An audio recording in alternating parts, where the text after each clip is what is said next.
Olá pessoal, bom dia, boa tarde, boa noite para você que está assistindo esse vídeo de hoje.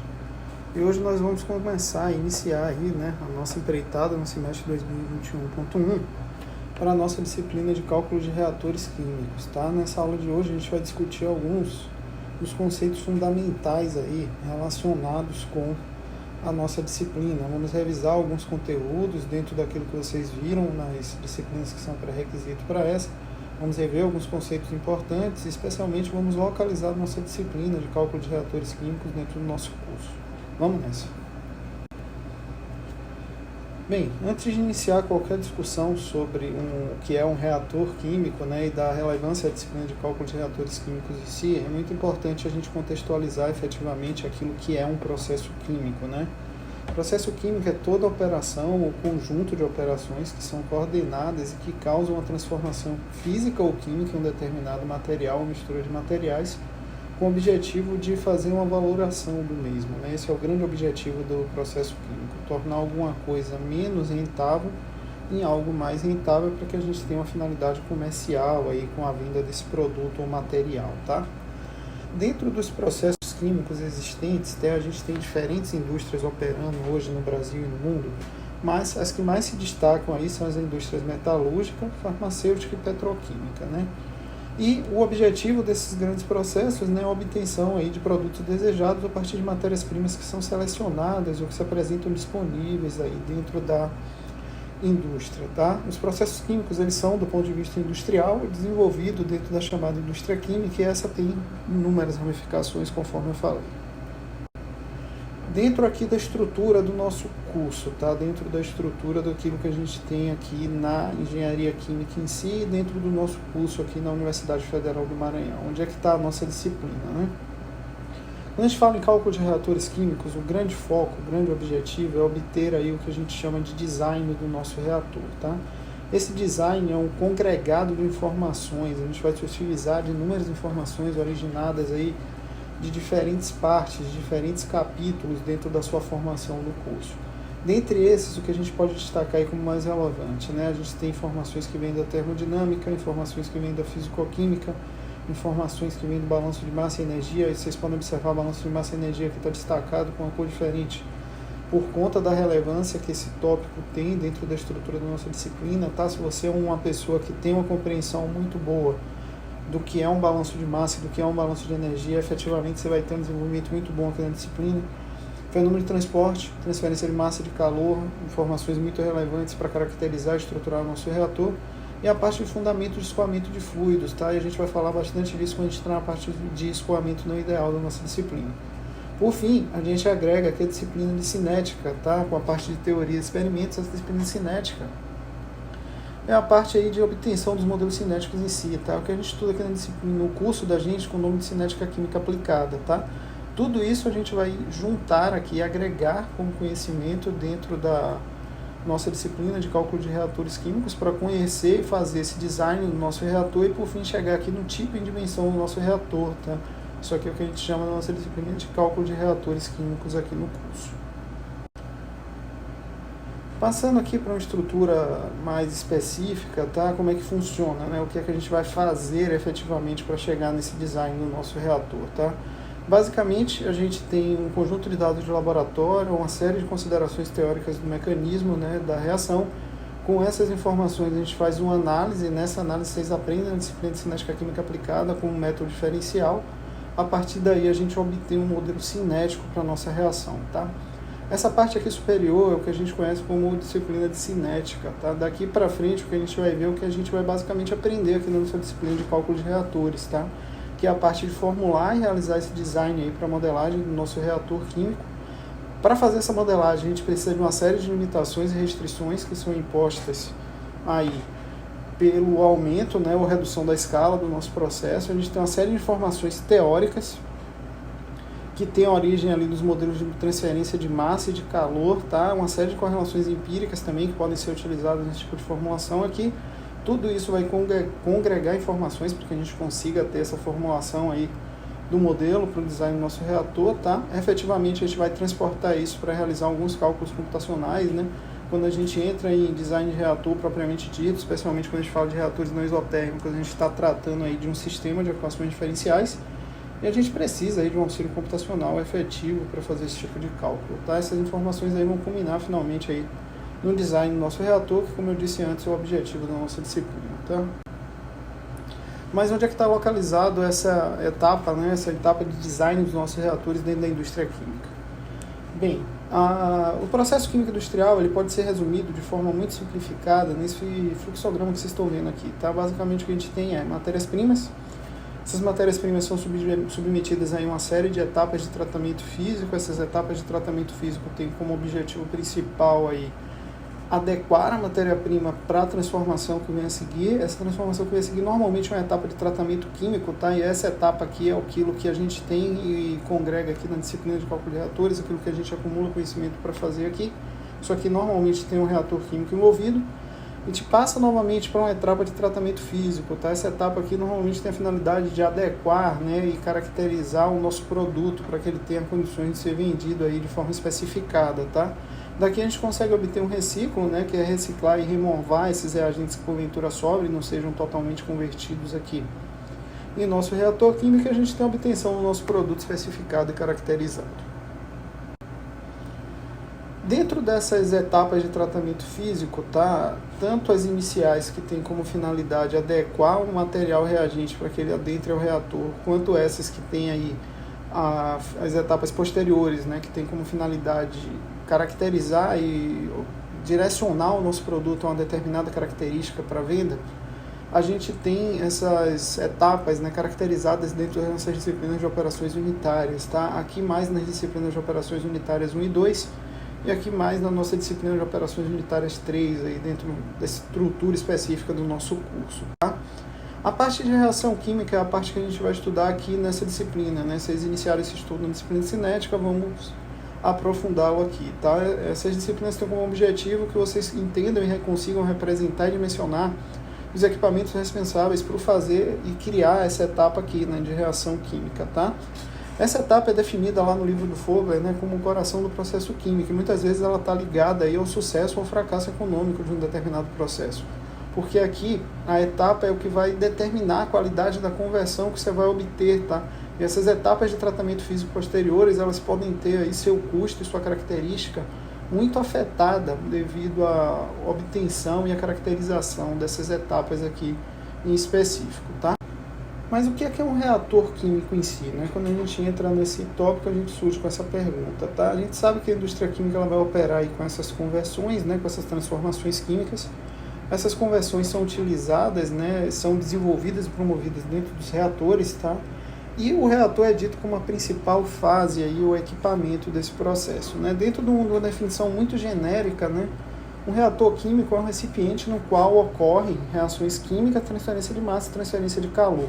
Podem observar aqui que pela própria definição que a gente está usando aqui, essa definição genérica, a gente não especifica apenas como um recipiente onde ocorrem transformações químicas, tá? A gente depende aí de fenômenos de transporte para caracterizar esse equipamento. A gente precisa dos efeitos de transferência de massa e dos efeitos de transferência de calor, né? São efeitos muito relevantes aí para que a gente tenha a nossa transformação química de forma efetiva no nosso equipamento. Mas qual é o nosso papel, né, enquanto engenheiro, quando a gente fala aí da engenharia dos reatores químicos, né? O que é que a gente vai fazer de efetivo aqui para conseguir uma operação substancial aí desse tipo de equipamento, tá? A primeira coisa que vocês têm que ter em mente é que isso envolve uma série de informações, de conhecimentos específicos, tá? Dentro dos principais conhecimentos específicos, existem dois que a gente vai estudar de forma mais aprofundada aqui na nossa disciplina de cálculo de reatores químicos, né? São eles: qual tipo do reator que a gente vai operar, se é um reator batelado, se é um reator contínuo, né? Como a gente vai fazer essa transformação acontecer dentro do nosso sistema. E o outro é a dimensão desse reator, né? A gente vai determinar qual o volume necessário para que a gente tenha uma determinada taxa de reação, uma determinada produtividade, né? Uma determinada quantidade de produto efetivamente produzido, tá? Observe que a gente depende ainda de modo e condições de operação, né? Das características da transferência de massa e da transferência de energia no nosso sistema. A gente depende de características da natureza química das espécies químicas que estão envolvidas ali, né? Se são corrosivas, se são tóxicas, se são inflamáveis. Tudo isso altera a característica do equipamento que a gente vai empregar também. Isso aqui, nessa parte de modo e condição de operação, vocês vão verificar nas disciplinas de fenômenos de transporte e operações unitárias, tá? Essa parte de natureza das espécies químicas tem uma disciplina específica só para corrosão, só para vocês terem uma ideia da relevância dessa etapa aqui, tá? A parte de custo de produtos é o que vocês aprendem nas disciplinas de projetos, tá? Vai ser rentável esse processo que a gente está fazendo, é interessante do ponto de vista econômico. Parte de capital e mão de obra também na disciplina de operações, de projetos aí em si, né? A parte da necessidade de segurança e riscos operacionais, né? A gente tem uma linha aí de disciplinas optativas voltadas muito para esse ponto aqui de riscos operacionais, tá? Para essa característica de necessidade de segurança.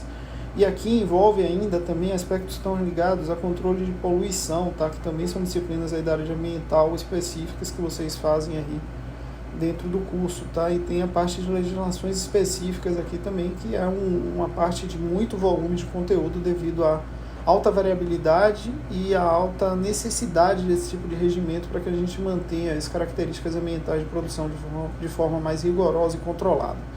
Além disso, a gente tem toda a parte de economia de energia, integração energética, que está aí ligada com a diminuição dos gastos de produção dentro da nossa indústria. Tudo isso tem como objetivo principal obter o lucro máximo, é óbvio, né, dentro das características de produção e das características de especificação do nosso produto, tá? Lembrando que a gente tem como foco aqui na nossa disciplina, dentro de todas essas atribuições e desse papel do engenheiro químico dentro do dimensionamento de um equipamento de reação, tá? Qual o tipo do reator que a gente vai usar para um determinado processo, quais dimensões, né, a gente vai ter para esse determinado tipo de reator. Mas o que acontece se a gente tiver um controle inadequado de um reator químico? Esse exemplo é um dos mais clássicos. Em ano de 1989, um reator químico de uma planta de polietileno em Pasadena, no Texas, Estados Unidos, saiu de controle e ocorreu essa explosão, esse grande acidente. O problema específico ocorreu numa válvula que controlava esse reator. E aí ocorreu essa perda de controle e 4 toneladas mais ou menos de uma mistura rica de etileno e butano, que são gases inflamáveis, saíram de controle por essa válvula que tinha 10 polegadas e acabou ocasionando esse grande acidente aí de elevadas proporções. Para vocês terem noção, isso foi sentido como um terremoto de mais ou menos 6 na escala Richter, né, dentro de um raio de 100 km da explosão. Ao redor de 23 trabalhadores morreram e outros 314 ficaram feridos, em torno de 10 horas para controlar o incêndio. E como é que o nosso projeto vai acontecer, né? Como é que a gente vai efetivamente aprender a dimensionar esse tipo de equipamento, tá? O projeto de reatores ele vai utilizar aí informações, conhecimento e experiências de diferentes áreas, né, dentro da indústria química, tá? A gente vai usar informações originárias aí da termodinâmica, da cinética química, da mecânica dos fluidos, da transferência de calor, da transferência de massa, tá? Essa parte toda aí de análise econômica de processos, tudo isso com o objetivo único de obter e dimensionar aí o nosso equipamento, que é chamado de reator químico em si, né? Como é que a gente vai fazer isso, né? A gente vai fazer isso por meio do que a gente chama de equações de performance, tá? Essas equações ela tem como objetivo relacionar as entradas e a saída dentro do nosso reator, tá? É o grande objetivo dela. E como é que a gente vai fazer isso? Esses modelos eles têm como função aí correlacionar o que a gente chama de modo de contato e modelo cinético, tá? O modo de contato ele tem como objetivo aí caracterizar e descrever a forma com a qual os nossos materiais fluem e interagem uns com os outros no interior do nosso vaso, né? Como eles se misturam, como eles se agregam dentro do nosso vaso, tá? São essas informações mais relevantes aqui. E essas informações elas se relacionam com as características químicas do nosso material, né, que está presente dentro do interior do vaso. Se esse material tem um comportamento de microfluido, se ele tem um comportamento de macrofluido, ou seja, se ele vai escoar de forma segregada, de forma agregada dentro do nosso vaso, né? Tudo isso tem influência na característica e na operação do nosso reator. A parte do modelo cinético, ela tem como objetivo básico representar quão rápido as coisas vão acontecer no interior do vaso, né? Ela vai descrever de forma muito precisa o que vai deixar o nosso vaso após um determinado tempo de reação. E é uma informação extremamente relevante para que a gente consiga ter uma ideia e caracterizar de forma dimensional esse tipo de equipamento. Aqui, a gente tem ainda as influências dos efeitos de fenômenos de transferência de massa, transferência de calor, né, e que representam uma influência significativa e substancial para o que acontece no interior de um reator químico. Só para a gente recordar, né, já entrando aqui na parte de uma revisão mais específica da nossa disciplina, né, de algumas informações úteis, eu vou revisar nessa parte aqui algumas classificações importantes das reações químicas, tá? Que é um assunto que vocês verificam e aprendem na disciplina de cinética química, só que a gente vai usar essas informações algumas vezes aqui e é muito importante que vocês tenham em mente ao longo da disciplina. Primeira coisa que a gente vai classificar é a reação, né? A gente vai classificá-la em relação à quantidade de fases envolvidas, tá? E essa classificação ela é tão significativa que até os próprios reatores são classificados basicamente dessa forma, né? Se é um reator homogêneo ou um reator heterogêneo. Se o sistema é homogêneo, a gente tem que a reação que está ocorrendo no sistema ocorre em uma única fase, tá? E essa é a simplificação, a reação mais simples que a gente pode ter aí dentro da indústria.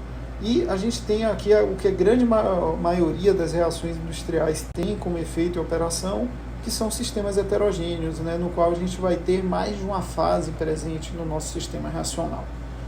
Outra definição muito importante diz respeito aí à característica catalítica do nosso sistema, né? Se a gente vai ter uma reação catalítica ou uma reação não catalítica. As reações catalíticas, obviamente, são aquelas que ocorrem e utilizam catalisadores para acontecer. Só para relembrar o que é um catalisador, o catalisador é um material que não é nem reagente, nem produto. Ele tem a capacidade, na realidade, de alterar a energia de ativação da nossa reação, né? Só para vocês lembrarem, graficamente falando, uma reação aqui tem essa energia de ativação em vermelho. Na presença de catalisador, a gente tem essa redução aqui na energia de ativação do nosso sistema, resultando nesse novo patamar, nesse novo platô aqui para a nossa reação, no qual a gente processa essa mesma reação com energia de ativação muito mais baixa, tá? Importante salientar, o catalisador não é consumido nem produzido ao longo da reação, tá? Ele se mantém ali com sua concentração estável ao longo do processo. Uma outra classificação aí, né, que a gente tem é a junção dessas duas classificações que eu acabei de comentar com vocês, tá? A gente pode ter uma reação não catalítica, que é o que a gente tem aí para a maioria das reações de fase gasosa. A gente pode ter ainda uma reação que é homogênea e catalítica, tá? Que é o exemplo, por exemplo, das reações conduzidas em fase líquida com catalisador ácido ou básico. A gente tem as reações heterogêneas, não catalíticas, por exemplo, reações de queima aí para obtenção de gás, como queima de carvão, absorção de gás líquido com reação química, redução de minério de ferro e aço, ataque de sólido por ácido, tudo isso são reações heterogêneas, tá? Que ocorrem de forma não catalítica. E a gente tem ainda as reações heterogêneas catalíticas, tá? Que são as reações aí em sistemas coloidais, reações enzimáticas e microbiológicas, como exemplos aí industriais. A gente tem a síntese de amônia, a parte de craqueamento de petróleo, oxidação de óxido de enxofre, oxidação de amônia para a produção de óxido nítrico. Então, tudo isso são exemplos aí de reações heterogêneas catalíticas. Passando aí para a definição quanto à natureza das fases, né? O que é que a gente tem? A gente pode ter reatores gás sólido, reator gás líquido sólido, reatores gás líquido e reatores líquido-líquido, tá? Alguns exemplos, o que é que a gente tem como exemplo de um reator gás sólido? Por exemplo, obtenção aí de gás de síntese ou gás hidrogênio em reatores de reforma a partir do carvão, né? Um exemplo de um reator gás sólido clássico. Esse mesmo tipo de reator ele pode operar por um processo chamado de reforma a vapor, né, onde a gente pode ter uma composição aí de gás líquido sólido, né, esse carvão entra em contato aí com gotículas de água ao longo da operação, e isso aqui pode acontecer, especialmente se a gente operar esse tipo de reator a alta pressão. Tá? Outro exemplo clássico aí de reator gás líquido sólido está aqui na reação de síntese Fischer-Tropsch. Tá? Esse tipo de reação acontece em um reator de alta pressão com catalisador sólido, onde uma mistura gasosa reage para formar hidrocarbonetos aí de maior peso molecular, né, podendo chegar até hidrocarbonetos no range aí da produção de diesel. Então é mais um exemplo aí de reator gás líquido sólido. Um exemplo de reator gás líquido, os reatores, por exemplo, aqui de borbulhamento de gás, né, para a produção de biomassa de microalgas, né, a gente bombeia atmosférico dentro de um sistema que contém uma mistura líquida que contém a microalga em sua essência, tá?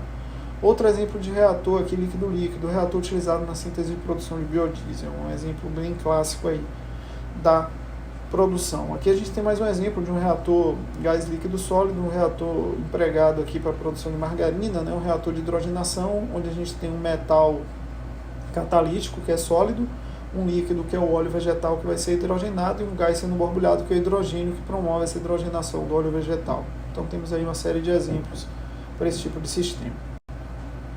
Passando aqui para a classificação das reações quanto ao tamanho do reator, né? Basicamente a gente tem três grandes formatos aí, três grandes tamanhos que são relatados, tá? Os de escala laboratorial, que são os de menor tamanho, utilizados aí para obtenção de modelo cinético. O de escala piloto, que são de dimensão maior e tem como objetivo o estudo da hidrodinâmica da reação para uma efetiva ampliação para uma escala industrial. E por fim os de escala industrial, aí, propriamente ditos, que são os reatores de grande dimensão utilizados para produção com finalidades de lucro. Passando para a classificação das reações quanto a tamanho, né, falando um pouco mais de forma específica, né, os reatores de laboratório também são chamados de reatores de bancada. Normalmente eles são usados para gerar dados cinéticos, tá? E além dos dados cinéticos, algumas outras informações relacionadas com a sua reação química, tá? Como estudos de seletividade, conversão de reagentes. Eles são utilizados para o desenvolvimento dos modelos matemáticos básicos, e esses modelos matemáticos são as informações que a gente usa para o desenvolvimento dos nossos reatores industriais em si. Passando para a escala piloto, tá? Aqui ela é utilizada com a finalidade de obtenção aí de informações acerca de problemas que possam ocorrer com scale-up, né, do nosso reator, com aumento de escala operacional do nosso reator, quando a gente está caminhando aí para um processo industrial. Esse tipo de reator, devido ao alto custo associado, ele vem entrando em desuso nos últimos anos, tá? Essas informações aqui a gente consegue obter de forma muito precisa utilizando fluidodinâmica computacional, né? Então os reatores de escala piloto, apesar de estar aí na literatura ainda como uma escala precisa e tal, eles vêm entrando em desuso ao longo dos últimos anos com o advento da fluidodinâmica. E por fim a gente tem os reatores de escala industrial, né, que são aqueles reatores que são usados aí para produção em larga escala, apresentam características diferentes da planta piloto por conta do alto tamanho, da necessidade de implementação de efeitos de transferência de massa nesse reator ser muito mais substancial e por conta de características operacionais mais específicas que eles demandam, tá? Então esse aqui é o último ponto da escala, a escala com uma finalidade financeira propriamente dita. Quanto à classificação, quanto a modo de operação, né? Basicamente a gente tem aí três modos de operação. O descontínuo ou batelada, o contínuo e o semicontínuo ou semibatelada. Tá? O que é que a gente tem para esses modos de operação? A operação batelada, a gente vai ter volume constante ao longo da operação, para a grande maioria dos casos, com composição variável aí ao longo da operação. Tá? A gente tem a operação que é contínua, e ela pode ser contínua aí com volume constante e composição constante. A composição constante é importante ressaltar que é no mesmo comprimento, né, por causa dos reatores batelada, né? No caso dos reatores CSTR, que a gente vai estudar mais adiante, ela é constante tanto no volume quanto na composição, a gente não tem essa alteração, tá? Por semi-bateladas, aí a situação ela muda de figura, tá? Porque o semi-batelado ele pode ser construído de forma a ter um volume variável e uma composição variável, pode ser construído para ter um volume variável e uma composição constante, pode ser construído para ter um volume constante e uma composição variável. Tudo isso a gente vai estudar quando a gente for definir e estruturar esse reator ali nas nossas próximas aulas aí de forma mais específica, tá? Só para a gente ter uma ideia da característica deles em imagem, né? O reator batelada é aquele reator clássico. A gente vai carregar a mistura reagente aqui no vaso, vai fechar, vai deixar um determinado tempo de reação e vai retirar esses produtos. Para o reator aqui de PFR, nesse caso, né, o reator contínuo, a gente vai ter uma alimentação, uma remoção de produto, né, a gente tem a alimentação e retirada constante de material do reator. Essa é a grande diferença em relação ao reator batelado, tá? A gente tem aqui os semi-bateladas, né, onde a gente tem um componente A, esse componente A a gente pode adicionar uma pequena quantidade de componente B nele ao longo do tempo. A gente tem um componente A que pode ser adicionado simultaneamente com o componente B a esse vaso. E a gente tem aqui um caso onde o componente A tem uma retirada simultânea de produto junto com a adição de um componente B, tá? Todos esses são exemplos aí de operação em semi-batelado. A última classificação que a gente vai ver na aula de hoje, né, ela se refere à forma, ao formato do nosso reator, né? Basicamente a gente tem dois grandes formatos aí, tá? Tipo tanque, que é o que a gente está habituado, é o que a gente vê mais comumente como representação do que é um reator químico, um vaso com sistema de agitação, onde a gente realiza a reação aqui, né, com o sistema de impelidor aqui dentro desse vaso, e o tipo tubular, né, que é um tipo tubo, onde a gente faz uma alimentação, a alimentação percorre todo esse tubo aqui, esse tempo que ela leva aqui para percorrer esse tubo, que a gente costuma chamar de tempo de residência do reator, e aqui a gente obtém um produto na saída do nosso equipamento com uma determinada especificação de formação aí, de característica, de conversão de reagente que a gente deseja, tá? Então, pessoal, era isso que a gente tinha para a nossa aula de hoje. Aqui a gente tem as informações de contato aí do canal, né, onde vocês podem encontrar os vídeos, informações sobre liberações das aulas da disciplina. A gente se encontra na nossa próxima aula. Até lá!